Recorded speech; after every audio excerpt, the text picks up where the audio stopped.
ഷീജാവധം അധ്യായം 5 crime thriller. Cliff ഹൗസിലെ press meeting മുറിയിലെ വിശാലമായ മുറിയിൽ മുഖ്യമന്ത്രിക്ക് മുന്നിലായി നിരന്നു നിൽക്കുന്ന പത്രക്കാരെ നോക്കി അദ്ദേഹം ഒന്ന് ചിരിച്ചു. ഒരുപാട് നാളുകൾക്ക് ശേഷം നമ്മളിങ്ങനൊരു കൂടിക്കാഴ്ച അല്ലേ സർ? പ്രതിപക്ഷം തലസ്ഥാന നഗരിയിൽ നടത്തുന്ന പ്രതിഷേധം തകിടം മറിക്കാനുള്ള ഭരണസമിതിയുടെ ഒരടവ് മാത്രമായി കാണണോ സാർ ഈ അറസ്റ്റ്? പത്രപ്രവർത്തകരുടെ ആ ചോദ്യത്തിൽ മുഖ്യമന്ത്രി അവരെ ഒന്ന് നോക്കി. ഏത് പത്രത്തിൽ നിന്നാണ്? News every time. നിങ്ങൾക്ക് സത്യത്തിനെ അങ്ങനെ വ്യാഖ്യാനിക്കാം, എങ്കിൽ അങ്ങനെ ആവാം. പക്ഷേ സത്യം എന്തെങ്കിലും ഒരിക്കൽ അതിൻ്റെ മറനീക്കി പുറത്തു വരും. സർ, തലസ്ഥാനത്ത് പ്രതിപക്ഷത്തിൻ്റെ പ്രതിഷേധത്തിന് എന്താണ് പറയാനുള്ളത്? ഇങ്ങനെയാണോ പ്രതിഷേധിക്കേണ്ടത്? ഇത് അക്രമല്ലേ? എൻ്റെയും നിങ്ങളുടെയും നികുതിപ്പണം കൊണ്ട് നിർമ്മിച്ച പൊതുമുതലുകൾ തല്ലിത്തകർക്കുക, കലാപത്തിന് ആഹ്വാനം ചെയ്യുക. ഏത് രാഷ്ട്രീയ പാർട്ടിയാണോ ഇതിന് നേതൃത്വം കൊടുത്തത് ആ പാർട്ടി തന്നെ മുഴുവൻ നഷ്ടവും നികത്തി തരേണ്ടതുണ്ട്. ഇക്കാര്യം കാണിച്ച് ബഹുമാനപ്പെട്ട ഹൈക്കോടതിയിൽ ഒരു റിട്ട് സമർപ്പിച്ചിട്ടുണ്ട് ഞങ്ങൾ. സർ, പല അഴിമതികളും മറച്ചു പിടിക്കാനുള്ള ഒരു തുറുപ്പ് ചീട്ടാണ് ഈ അറസ്റ്റ് എന്ന് പറഞ്ഞാൽ നിങ്ങൾക്ക് തോന്നും പോലെയൊക്കെ പറഞ്ഞോളൂ.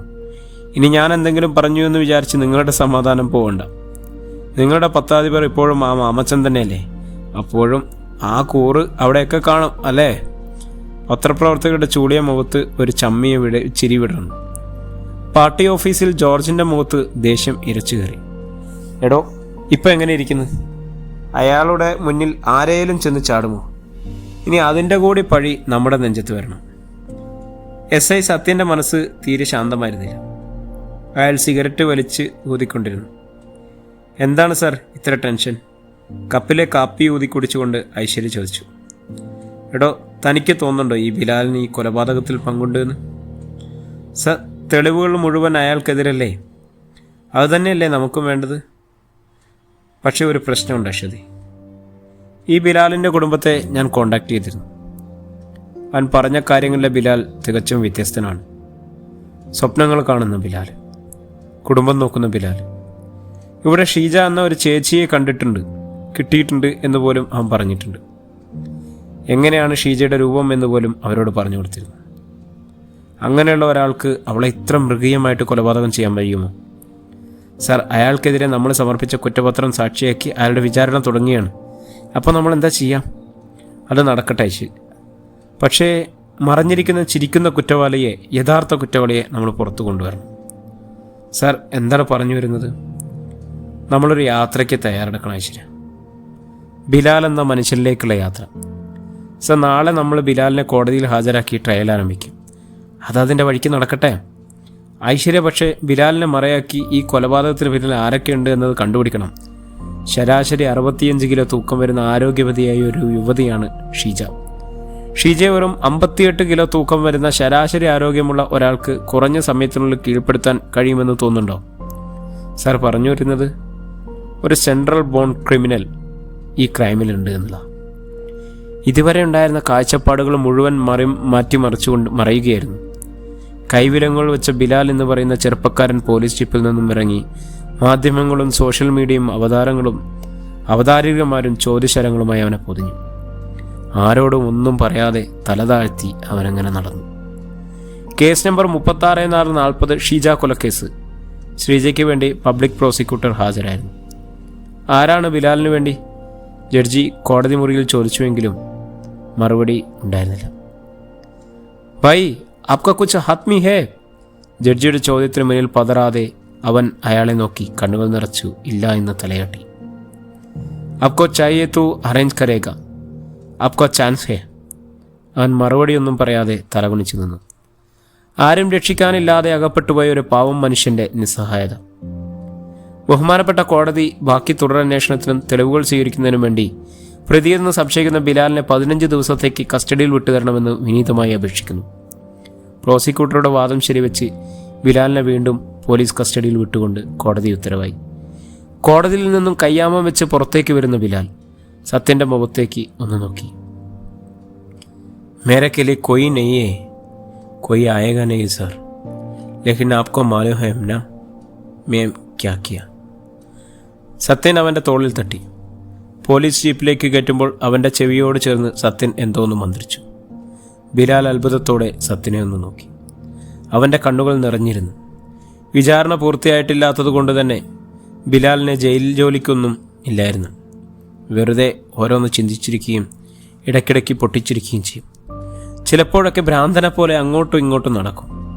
ഇന്ത്യ കണ്ടതിൽ ഏറ്റവും വലിയ ശിക്ഷ നൽകി മാതൃകാപരമായി ഈ കേസിനെ കൈകാര്യം ചെയ്യണമെന്ന് ഡിമാൻഡാണ് പ്രോസിക്യൂഷൻ വെച്ചത്. ജയിലിൽ ബിലാലിൻ്റെ ഭക്ഷണങ്ങൾ മുഴുവൻ ജയിലിൻ്റെ അകത്താണ് കൊടുത്തിരുന്നത്. ഒരു കൊടും കുറ്റവാളിയുടെ മുഖമായിരുന്നു അവന് ജയിലിൽ. അങ്ങനെയിരിക്കെ ഒരു ദിവസം വൈകുന്നേരം ജയിലിന് മുന്നിൽ ഒരു വണ്ടി നിന്നു. നല്ല മഴ പെയ്യുന്നുണ്ടായിരുന്നു. ആരെ കാണാനാണ്? ആ വണ്ടിയിൽ നിന്നിറങ്ങിയ ആളോട് പോലീസുകാർ ചോദിച്ചു. അയാൾ പോക്കറ്റിൽ നിന്നും ഒരു ഐഡി എടുത്ത് കാണിച്ചു. ജയിലിൻ്റെ വാതിൽ തുറക്കപ്പെട്ടു. കറുത്ത കോട്ടുകൾ ധരിച്ച അയാൾ ജയിലിനകത്തെ ഇടനാഴികൾ പിന്നിട്ട് വിസിറ്റർ റൂമിൽ വന്നിരുന്നു. കുറച്ച് സമയങ്ങൾക്കപ്പുറം ബിലാൽ അയാൾക്ക് മുന്നിലായി വന്നിരുന്നു. അയാൾ ബിലാലിൻ്റെ മുഖത്തേക്ക് നോക്കി. ബിലാൽ, മേം അഡ്വക്കേറ്റ് സക്കറിയ, आपका केस मैं हैंडल करेगा, लेकिन शीजा को आप मारा ना? बिलाल अयाले नोकी. मेरा सिस्टर है सर. शीजा सिस्टर को सेम मेरा घर में भी ये सिस्टर है सर. സക്കറിയ ബിലാലിനെ സൂക്ഷ്മമായി നിരീക്ഷിക്കായിരുന്നു. ബിലാലിൻ്റെ പുറത്തു തട്ടി അയാളൊന്ന് ആശ്വസിപ്പിച്ചു നടന്നു നീങ്ങി. കരണും ദിലീപും പോലീസ് റെക്കോർഡുകൾ അരിച്ചു പെറുക്കുകയായിരുന്നു. കഴിഞ്ഞ 5 വർഷത്തിനുള്ളിൽ കേരളത്തിനകത്തും പുറത്തുമുണ്ടായിരുന്ന സെയിം പാറ്റേണിലുള്ള കൊലപാതകങ്ങളുടെ ലിസ്റ്റ് എടുക്കുകയായിരുന്നു. പക്ഷേ സമാന രീതിയിലുള്ള കൊലപാതകങ്ങൾ കുറവാണ്. ഒരു കൂട്ട ബലാത്സംഗ കൊലപാതകവും ഡൽഹിയിലാണ് അടുത്തുണ്ടായത്. പക്ഷേ ഇപ്പോൾ നടക്കുന്ന കൊലപാതകങ്ങളിലെല്ലാം ഒരു യൂണിഫോം നിലനിൽക്കുന്നുണ്ട്. എല്ലാ ഇരകളുടെയും ലൈംഗിക അവയവങ്ങൾ തച്ചു തകർക്കുന്നുണ്ട്. അതുകൂടാതെ അവരുടെ ശരീരത്തിൽ നിന്നും ഒരു പാട്ടിൻ്റെ ഡ്രഗിൻ്റെ സാന്നിധ്യം കണ്ടെത്തുന്നുണ്ട്. വിശാലമായ ഒരു മുറിയിൽ ലാപ്ടോപ്പുകളിൽ നോക്കി സത്യൻ ഒരു പിടിയും കിട്ടാതെ ഐശ്വര്യയെ നോക്കി. സാറിൻ്റെ കയ്യിൽ സിഗരറ്റ് ഉണ്ടോ? സത്യൻ അത്ഭുതത്തോടെ അവളെ നോക്കി. പോക്കറ്റിൽ നിന്നും ഒരു സിഗരറ്റ് എടുത്ത് അവൾക്ക് നീട്ടി. അവൾ ആ സിഗരറ്റ് വാങ്ങി അതിലെ കടലാസ കഷ്ണങ്ങൾ നീക്കി അതിലെ പുകയില ചെറിയൊരു പോളിത്തീൻ കവറിലേക്കിട്ട് മാറ്റി. കരൺ, അവൾ നീട്ടി വിളിച്ചു. സത്യൻ ഷീജയുടെ വീട്ടുവളപ്പിൽ നിന്നും കണ്ടെത്തിയ സ്വർണ്ണ നിറമുള്ള മുത്തുകൾ ഈ പോളിത്തീൻ കവറിലേക്ക് ഒരുമിച്ചിട്ട് കൊടുത്തു. അപ്പോഴേക്കും കരൺ ഓടിക്കതച്ചെത്തിയിരുന്നു. എന്താ മേഡം? എടോ, താനിത് ഫോറൻസിക് ലാബിൽ കൊടുത്ത് ഇപ്പോൾ ഇതെന്ത് തരം കെമിക്കലാണെന്നതിൻ്റെ റിപ്പോർട്ടും ഇത് പുകയിലുമായി മിക്സ് ആകുമ്പോൾ എന്തുണ്ടാവും എന്നുള്ളതിൻ്റെ റിപ്പോർട്ടും വാങ്ങിക്കണം. കരൺ പുറത്തേക്ക് പോയപ്പോൾ സത്യൻ ഐശ്വര്യയെ നോക്കി.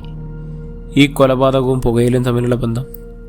ശ്രീജയുടെ മരണസമയത്തുള്ള കുറച്ച് ഫോട്ടോകൾ ഐശ്വര്യ സത്യന് കാണിച്ചു.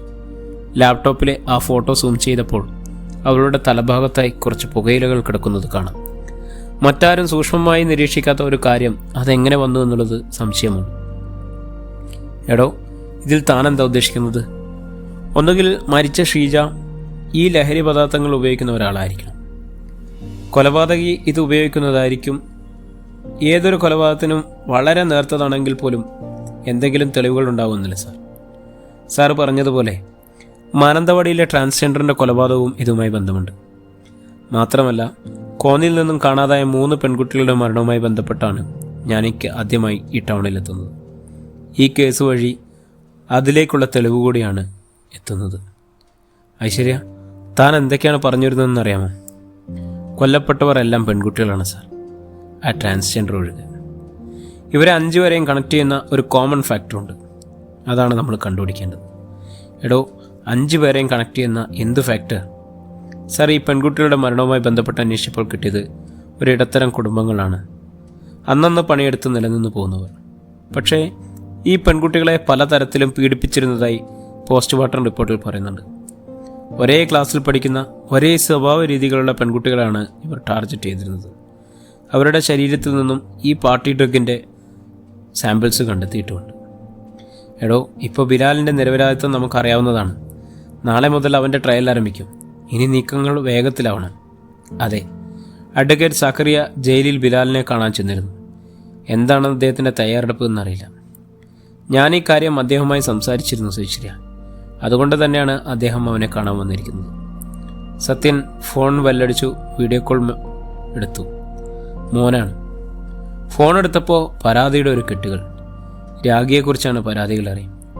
സത്യൻ അതൊക്കെ കേട്ടിരുന്നു. അതെ, ഞാനങ്ങ് വരട്ടെ, അമ്മയ്ക്ക് ഇരുട്ടത്ത് ചോറ് കൊടുത്ത് വെളിച്ചത്ത് കിടത്താം കേട്ടോ. സത്യനത് പറയുമ്പോൾ അവന് ഭയങ്കര സന്തോഷമായി. അതെ സത്യേട്ടാ, എന്തായി കേസിൻ്റെ കാര്യം? ഇപ്പോൾ അടുത്ത് തീരുമോ? ഇവിടെ നിങ്ങളില്ലാതെ വെറും മുരടിപ്പാണ്. ചെക്കൻ്റെ സ്കൂൾ പൂട്ടിയാൽ പിന്നെ ആകെ ഒരു ചടപ്പാവും. ഞങ്ങളും അങ്ങോട്ട് വന്നാലോ? അപ്പോഴാണ് സത്യൻ്റെ അടുത്ത് നിൽക്കുന്ന ഐശ്വര്യയെ രാഗേണ്ടത്. ആരാ സത്യേട്ടാ? അവരുടെ ആകാംക്ഷയും ആകുലതയും നിറഞ്ഞ ചോദ്യം കിട്ട് സത്യന് സത്യത്തിൽ ചിരിയാണ് വന്നത്. അതെ, വേറെ ഒന്നും പറയണ്ട. നാളെ തന്നെ ഞാൻ മോനെയും കൂട്ടി അങ്ങോട്ട് വരും. ശരി, ആയിക്കോട്ടെ, സത്യ സമ്മതിച്ചു. ഫോൺ വെച്ച് കഴിഞ്ഞപ്പോൾ സത്യൻ ഐശ്വര്യ നോക്കി. വൈഫ് കുറച്ച് പൊസസീവാണല്ലേ? അങ്ങനെ അല്ലാത്തവർ ആരാണ്? അതിരിക്കട്ടെ, തൻ്റെ ഫാമിലിയൊക്കെ എങ്ങനെയാണ്? അങ്ങനെ കൂട്ടിന് ആരെയും കൂട്ടിയിട്ടില്ല. പിന്നെ ബോംബെ ബേസിലായതുകൊണ്ട് തന്നെ വേണമെന്ന് തോന്നിയിട്ടുമില്ല. ഇതാണ് എനിക്കിഷ്ടം. ഇഷ്ടം പോലെ പാല് നടക്കാം. ഇങ്ങനത്തെ കേസാകുമ്പോൾ സെൽഫ് പ്രൊട്ടക്ഷൻ നോക്കിയാൽ മതിയല്ലോ. പിന്നെ കയ്യിൽ കിട്ടിയാൽ നല്ലോണം ഇടിച്ച് പരിവമാക്കും. അപ്പോൾ എനിക്ക് അമ്മയെ ഇടിച്ചു ഇഞ്ചപ്പരുവത്തിലാക്കിയ രണ്ടാനച്ഛനെയാണ് ഓർമ്മ വരുന്നത്. പിന്നെ ആ ദേഷ്യം മുഴുവൻ തീരണം. ഓ, അങ്ങനെ ഒരു സ്റ്റോറി ഉണ്ടോ? അമ്മ മലയാളിയാണ്. അച്ഛൻ ബോംബെ പഠിക്കാൻ വന്നപ്പോൾ അമ്മയെ പ്രണയിച്ച് കല്യാണം കഴിച്ചാണ്. പക്ഷേ ഞാൻ 5 പഠിക്കുമ്പോൾ അച്ഛൻ മരിച്ചു. അതൊരു കൊലപാതകമായിരുന്നു. എന്താണ് അതിനുള്ള മോട്ടിവേഷൻ എന്ന് ആർക്കും അറിയില്ല. പിന്നെ ആ കഷ്ടപ്പാടുകൾക്കിടയിൽ നമ്മുടെ ജീവിതത്തിലേക്ക് കടന്നു വന്ന ആളാണ് രണ്ടാനച്ഛൻ. അയാൾക്ക് അമ്മയെ മാത്രം പോരായിരുന്നു. പലപ്പോഴും ഞാൻ അയാളുടെ കയ്യിൽ നിന്നും തലനാരിഴക്കാണ് രക്ഷപ്പെടുത്തുന്നത്. എന്നിട്ട് താൻ എന്ത് ചെയ്തു? ഒരു പരിധി വരെ പിടിച്ചു നിന്നു. എന്നിട്ടും കഴിയില്ല എന്നുറപ്പായപ്പോൾ പതിയൊരു ബോർഡിംഗ് സ്കൂളിലേക്ക് മാറി. ഞാൻ ബോർഡിംഗ് സ്കൂളിലേക്ക് മാറിയതോടെ അമ്മയ്ക്ക് കിട്ടുന്ന ഇടിയുടെ അടിയുടെയും ഒക്കെ പവർ കൂടി വന്നു. ഒടുവിൽ അമ്മ കിടപ്പിലായപ്പോൾ എനിക്ക് പഠനം അവിടെ നിർത്തേണ്ടി വന്നു. അയാളുടെ ആവശ്യവും ഏറെക്കുറെ അത് തന്നെയായിരുന്നു. പക്ഷെ തോറ്റു കൊടുക്കാനും അയാളുടെ ആടത്തത്തിന് കീഴടങ്ങി കൊടുക്കാനൊന്നും എൻ്റെ മനസ്സനുവദിച്ചില്ല. അതിനിടയിൽ തന്നെ അയാൾ നിയമപരമായി അമ്മയെ വിവാഹം ചെയ്തിട്ടില്ല എന്ന് ഞാൻ മനസ്സിലാക്കി. പിന്നൊന്നും വേണ്ടായിരുന്നു. ചവിട്ടിക്കുട്ടി അയാളെ ദൂരെ എറിഞ്ഞു ഞാൻ. അമ്മയെ കൊണ്ട് രക്ഷപ്പെട്ടു. അമ്മ അതിൽ വളരെ സന്തോഷവതിയായിരുന്നു. പിന്നീട് വേറെ ഒന്നും നോക്കിയില്ല. പഠിത്തത്തിൽ ശ്രദ്ധ കേന്ദ്രീകരിച്ച് നേരെ പോലീസിലേക്ക്. പുരുഷന്മാരോട് കുറച്ചിൽ കനത്തിൽ പെരുമാറുന്നത് കൊണ്ടാവാം ഫെമിനിച്ചി പോലീസ് എന്നൊക്കെ ആളുകൾ രഹസ്യമായിരിക്കുന്നത്. സത്യനൊന്ന് ചിരിച്ചു. താൻ ആള് കൊള്ളാലോ.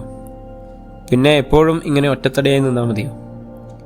ഞാൻ എൻ്റെ കൂടെ വേറൊരാളെ കൂട്ടാത്തതിൻ്റെ കാരണം സാറിന് പിന്നീട് മനസ്സിലാവും. നമ്മുടെയൊക്കെ ജോലി അങ്ങനെയല്ലേ സാറേ? ഇന്ന് വീട്ടിൽ നിന്ന് ഇറങ്ങുമ്പോൾ തിരിച്ച് വീട്ടിൽ തന്നെ ചെന്ന് കയറുന്നത് വല്ല ഉറപ്പുണ്ടോ? എടോ, അങ്ങനെയൊന്നുമല്ല. ഞാനിപ്പോൾ ഭാര്യയും കുട്ടിയും ഒക്കെ എത്ര സന്തോഷത്തിലാണ് കഴിയുന്നത്. ഈ ജോലിയൊക്കെ കഴിഞ്ഞ് നമ്മൾ തിരിച്ച് വീട്ടിലെത്തുമ്പോൾ ഒരു സമാധാനമാണ്. സാറ്, ഇപ്പോൾ നമ്മൾ ഇനി ബിലാലിൻ്റെ കേസ് എങ്ങനെ കൈകാര്യം ചെയ്യുന്നത്? ശരിയാ, അത് പറഞ്ഞപ്പോഴാണ് ഒരു കാര്യം ഓർമ്മ വന്നത്. നമ്മുടെ ഈ ക്രൈം സീനിൽ ഇല്ലാത്ത, പിന്നീട് ഒരിക്കൽ ഞാൻ അവരുടെ വീട്ടിൽ നിന്നും പോയപ്പോൾ ഒരു ഡയറിയിൽ നിന്നും ഉള്ളിൽ നിന്നും കണ്ടെത്തിയ ഒരു കേട്ടൺ സീരീസിലുള്ള ക്യാമറ കിട്ടിയത്. ഒരു 16 GB മെമ്മറി കാർഡുള്ള ഈ ക്യാമറയിലെ കുറച്ച് വിഷ്വൽസ് ഉണ്ട്. മുഴുവൻ കൺഫ്യൂസ്ഡ് ആയിട്ടുള്ള കാര്യങ്ങളാണ് ഇവിടെ നടന്നുകൊണ്ടിരിക്കുന്നത്. ഒരു സാധാരണ ഇടിഞ്ഞു വീഴാറായ ഒരു വീട്ടിലെ പെൺകുട്ടിക്ക് ഒളിക്യാമറ എന്തിനാണ്? ഈ ഷീജയെ പറ്റിയുള്ള ദുരൂഹത വളരെ കൂടുതലാണ്. അവൾ വർക്ക് ചെയ്യുന്ന ഫിനാൻസിങ് കമ്പനിയിലെ ഒരു സ്ഥാപനത്തിലെ ഉടമ അവളുമായിട്ട് അടുത്ത ബന്ധം പുലർത്തിയതായും കണ്ടെത്തിയിട്ടുണ്ട്. പക്ഷേ അയാളെ കണക്ട് ചെയ്യുന്ന തെളിവുകളൊന്നുമില്ല. ശരിയാ. പക്ഷേ ഈ വീഡിയോ ക്ലിപ്പുകൾ കുറേ ആളുകളുടെ ചിത്രങ്ങൾ, വീഡിയോകൾ, കോളുകൾ ചെയ്യുന്നത് പോലെയുള്ള നഗ്ന വീഡിയോകൾ ഒക്കെ ഉണ്ട്. May I come in sir? Yes, come in. കരണും സത്യനും മുന്നിൽ വന്നെന്ന് സല്യൂട്ട് അടിച്ചു. സാർ, ഷീജ കൊല്ലപ്പെട്ട മാസത്തിൽ കോന്നി പോലീസ് സ്റ്റേഷനിൽ ഒരു പരാതി കൊടുത്തിട്ടുണ്ട്. സത്യൻ പരാതിയുടെ കോപ്പി വാങ്ങി ഒന്ന് വായിച്ചു നോക്കി.